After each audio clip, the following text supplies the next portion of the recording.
ରୋଷେଇ ଗ୍ୟାସ୍ ସଙ୍କଟ ଯୋଗୁଁ ମୁମ୍ବାଇ ଓ ସୁରଟରୁ ଘରକୁ ଫେରୁଛନ୍ତି ପ୍ରବାସୀ ଶ୍ରମିକ। ଆସନ୍ତୁ ଜାଣିବା ଏହାର ସର୍ଭିସେସ୍ ଖବର ବିଷୟରେ। ପଶ୍ଚିମ ଏସିଆରେ ବଢୁଥିବା ଯୁଦ୍ଧ ଯୋଗୁଁ ଇନ୍ଧନ ଗ୍ୟାସ୍ ତଥା ଏଲ୍ପିଜି ଯୋଗାଣ ବାଧାପ୍ରାପ୍ତ ହେବା ଫଳରେ ଭାରତର ପ୍ରମୁଖ ଶିଳ୍ପ ସହର ମୁମ୍ବାଇ ଏବଂ ସୁରଟରୁ ଶ୍ରମିକମାନଙ୍କର ଏକ ବଡ଼ ଧରଣର ପଳାୟନ ଆରମ୍ଭ ହୋଇଛି। ଗ୍ୟାସ୍ର ପ୍ରବଳ ଅଭାବ ଏବଂ କଳା ବଜାରରେ ଏହାର ଦର କିଲୋ ପ୍ରତି 500 ଟଙ୍କାକୁ ବୃଦ୍ଧି ପାଇବା ଯୋଗୁଁ ପ୍ରବାସୀ ଶ୍ରମିକମାନେ ଖାଦ୍ୟ ରାନ୍ଧିବାକୁ ଅସମର୍ଥ ହୋଇ ପରିବାର ସହ ନିଜ ଗାଁ ଅଭିମୁଖେ ବାହାରିଛନ୍ତି।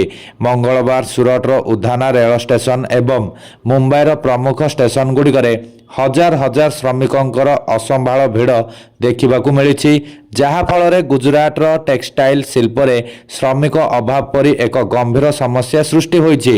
ସୂଚନା ଅନୁଯାୟୀ ଗ୍ୟାସ୍ ସିଲିଣ୍ଡର ମିଳୁନଥିବାରୁ ଏବଂ ରୁମ୍ ମାଲିକମାନେ କାଠ ଜାଳି ରୋଷେଇ କରିବାକୁ ବାରଣ କରୁଥିବାରୁ ଅନେକ ଶ୍ରମିକ ଦିନ ଦିନ ଧରି ଉପାସ ରହିଛନ୍ତି। ମୁମ୍ବାଇରୁ ଉତ୍ତରପ୍ରଦେଶ, ବିହାର ଓ ପଶ୍ଚିମବଙ୍ଗ ଅଭିମୁଖେ ଯାଉଥିବା କାମାୟନୀ ଏକ୍ସପ୍ରେସ୍ ଓ ହାୱାଡା ମେଲ୍ ଭଳି ଟ୍ରେନ୍ଗୁଡ଼ିକରେ ଯାତ୍ରୀ ସଂଖ୍ୟା କ୍ଷମତାଠାରୁ ଅଧିକ ରହୁଛି। ଯଦିଓ ସହରରେ କୌଣସି ସରକାରୀ ନିଷେଧାଦେଶ ବା ଲକଡାଉନ୍ ନାହିଁ, ତଥାପି ଆବଶ୍ୟକୀୟ ସୁବିଧା ସୁଯୋଗ ଅଭାବ ଏବଂ ଦୈନନ୍ଦିନ ଖର୍ଚ୍ଚ ତୁଲାଇବାରେ ଅସମର୍ଥ ହୋଇ ଶ୍ରମିକମାନେ ନିଜ ନିରାପତ୍ତା ପାଇଁ ଘରକୁ ଫେରିବାକୁ ଶ୍ରେୟସ୍କର ମଣୁଛନ୍ତି। ଏହି ନିଃଶବ୍ଦ ପଳାୟନ ବର୍ତ୍ତମାନ ମହାନଗରୀରେ ଶ୍ରମିକଙ୍କର ଜୀବନ ଦୁର୍ବିସହ ହେବାର ସ୍ପଷ୍ଟ ଚିତ୍ର ଦର୍ଶାଉଛି।